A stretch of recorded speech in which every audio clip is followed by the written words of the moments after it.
இன்றைய புனிதர் புனித பவுல் மிக்கி மற்றும் தோழர்கள்.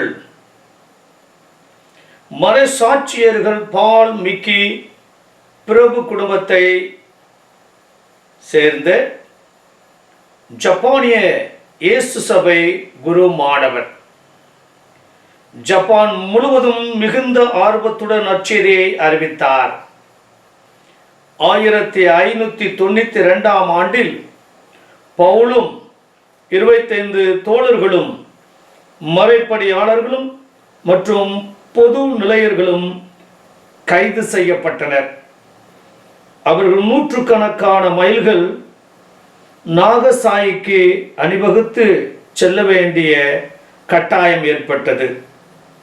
அங்கே அவர்கள் சிலுவையில் அறையப்பட்டு கிறிஸ்துவை துதிக்கும் பாடல்களை பாடினார்கள்.